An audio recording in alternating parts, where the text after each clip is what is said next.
Kuvendi me 69 vota pro, pa asnjë vot kundër apo të përmbajtur mbrëm votoi ministrat e rinj.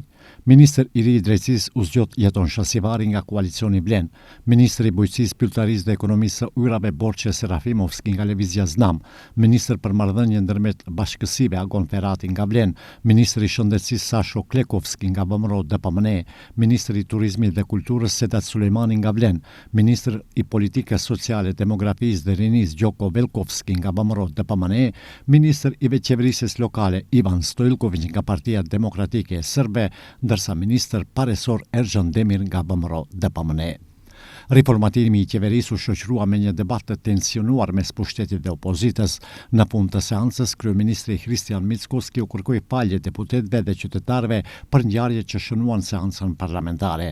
Megjithatë, nga opozita kërkojnë që kryeministri të kërkojë falje drejt për drejt qytetarëve. Në sherr revolte pasi nuk morën kërkim falje nga Ivan Stojlkovići, deputetët e LSDM-s, BDI-s dhe të Aleancës për Shqiptarët e braktisën seancën para votimit për ministrat e rinj. Sipas opozitës, pas koordinimit me kryetarin e Kuvendit Aprim Gashi, ishte arritur marrëveshje që të miratohej një konkluzion për të dënuar sjelljen e Stojlkovićit, por një hap i tillë nuk u realizua.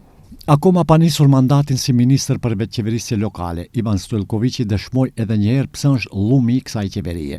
Me sjelljen e tij në kuvend nuk meriton as vëmendje e aq më pak duartrokiqe. Në këtë mënyrë ka reaguar deputetja e BDI-s Arbana Pasholli. Po aq serioze e shoh edhe vazhdimsinë e zotit Ivan Stojlković në kabinetin qeveritar.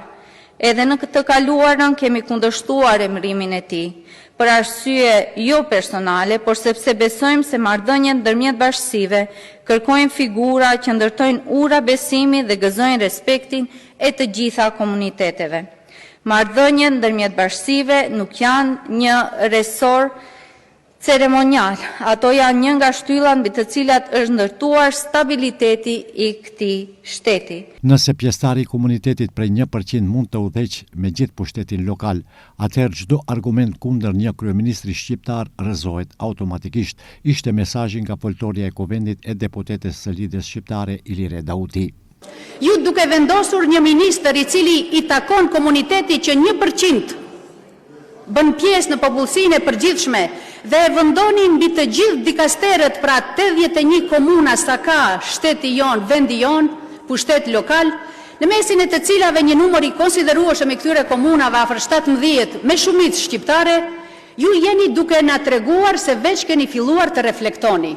Pra ju jeni duke na thënë ndryshe se mbasi një pjesëtar i komuniteti që është 1% në shtet, më falni që po flas me përqindje, po e kam patjetër sepse unë si shqiptare dhe gjuha më thirret me përqindje, dimensionet e flamurit na trajtohen me thyes e kështu me radhë, kështu që kam të drejtë edhe unë ta trajtoj çështjen e përqindjes nga aspekti menaxhimit të shtetit ashtu si unë e shoh. Kanë reaguar edhe nga Vlen. Përmes një komunikati thonë se Vlen po hyn në një fazë të re të qeverisjes me përgjegjësi të shtuar dhe me kuadro që mishërojnë profesionalizmin, dijen dhe integritetin. Vlen nga ky rikonstruim del edhe më i fortë politikisht, megjithse 6 ministri vazhdojnë fuqishëm me kuadrat tonë edhe në ekonomi, mjedis jetësor dhe eurointegrime, si mision për të ndërtuar institucione më të forta dhe për të shërbyer qytetarëve me ndershmëri. Ky nuk është thjesht një ndryshim emrash, është një mesazh i qartë se institucionet duhet të shërbejnë qytetarëve, jo interesave partijake. Është fundi i logjikës së privilegjive dhe fillimi i një qasje që matet me punë, rezultate dhe përgjegjësi. Ndryshe, riformatimi i qeverisë ndodh në gjysmën e mandatit të kryeministrit Hristijan Mickoski.